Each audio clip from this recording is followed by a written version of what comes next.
Sepupu perempuanku menikah lagi di usia 51 tahun. Ia menikah dengan seorang pria yang berbisnis sayur mayur grosir.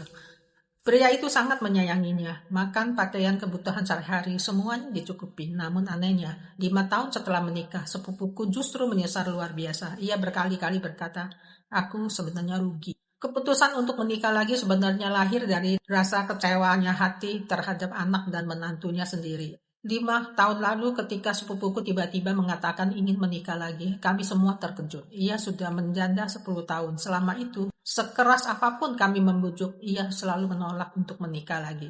Saat suaminya meninggal, ia seorang diri membesarkan 2 orang anak sambil merawat kedua mertuanya. Hidupnya sangat berat. Banyak keluarga menyarankan ia menikah lagi, tetapi ia menolak. Ia merasa kasihan pada kedua orang tua almarhum suaminya yang harus kehilangan anak di usia tua. Ia merasa bertanggung jawab merawat mereka sampai akhir hayat. Ia juga takut jika menikah lagi anak-anaknya akan diperlakukan tidak adil oleh ayah tiri mereka. Maka ia memilih bertahan. Setelah kedua mertuanya meninggal, ia tetap tidak mau menikah. Ia berkata ingin menghabiskan hidup bersama kedua anaknya. Membesarkan 2 anak seorang diri bukan hal yang mudah. Sejak anak laki-lakinya dewasa, sepupuku berhutang ke sana-sini demi membelikan rumah dan menikahkannya. Anak perempuannya pun dilepas merantau. Ketika kedua anaknya akhirnya berkeluarga, sepupuku merasa bisa bernapas lega. Ia pikir akhirnya bisa menikmati masa tua. Namun setelah menantu perempuannya masuk ke rumah, konflik demi konflik muncul.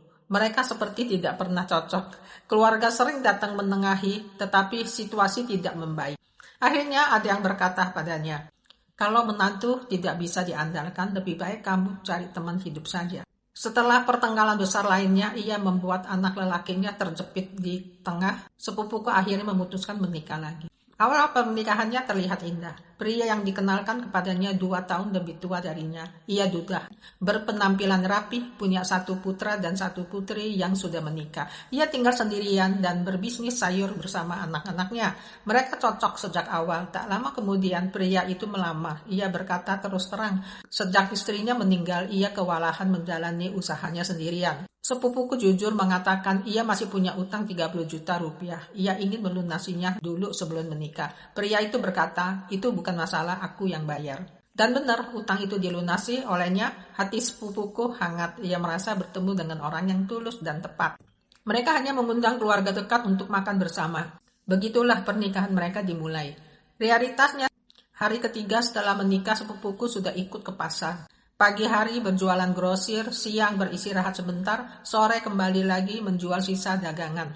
Musim hujan dingin menusuk tulang, musim panas menyengat. Saat orang lain tidur siang dengan AC, sepupuku berdiri di pasar dengan kipas di tangan tetap berkeringat.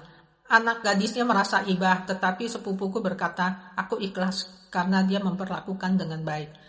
Kamu sudah terlalu banyak menderita di hidupmu. Sekarang ikut aku malah capek lagi. Aku benar-benar tak tahu harus membalas bagaimana. Kalimat-kalimat kecil itu membuat sepupuku merasa dicintai. Namun ada satu hal yang mengganjal. Semua penghasilan diserahkan kepada suami. Ia ingin membuktikan ia tulus, bukan istri kedua yang berhati dua. Suaminya menanggung semua kebutuhan, belanja, pakaian, biaya sosial. Tetapi saat sepupuku mengusulkan agar setiap bulan sisihkan 2 juta rupiah untuk tabungan hari tua, suaminya menolak. Alasannya masih banyak hutang saat menikahkan anaknya. Sepupuku tidak berani membantah. Sejak itu ia tidak pernah bicara soal uang lagi.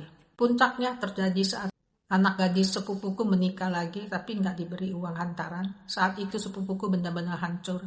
Ia merasa selama ini bekerja seperti pembantu tetapi tidak punya simpanan apapun. Bahkan untuk anaknya sendiri ia tak bisa membantu. Sejak saat itu hatinya menjadi dingin. Kemudian sepupuku jatuh sakit parah. Kakinya patah, trombosis, radang empedu, ia dirawat lebih dari 2 bulan. Selama itu, suaminya memasak 3 kali sehari dan mengantarkan makanan ke rumah sakit. Ia tidur menemani setiap malam. Biaya rumah sakit puluhan juta, tidak pernah sekalipun ia mengeluh. Di sanalah sepupuku mulai berdamai dengan dirinya sendiri. Setelah pulang dari rumah sakit, suami menyerahkan kartu ATM kepadanya dan berkata, mulai sekarang kamu yang pegang keuangan. Setiap bulan sisihkan 2 jutaan untuk tabungan kami di hari tua. Ia mengakui kesalahannya. Ia berkata, pernikahan kedua hanya bisa bertahan jika ada keterbukaan dan kepercayaan. Sepupuku pun tersentuh, ia menyadari selama ini mereka sama-sama saling menjaga, saling takut. Pernikahan kedua tidak pernah sederhana. Yang satu takut miskin di hari tua, yang satu takut dimanfaatkan. Ketika tidak dibicarakan dengan jujur, cinta bisa berubah menjadi kecurigaan. Jika pernikahan pertama saja penuh masalah, pernikahan kedua lebih rumit lagi.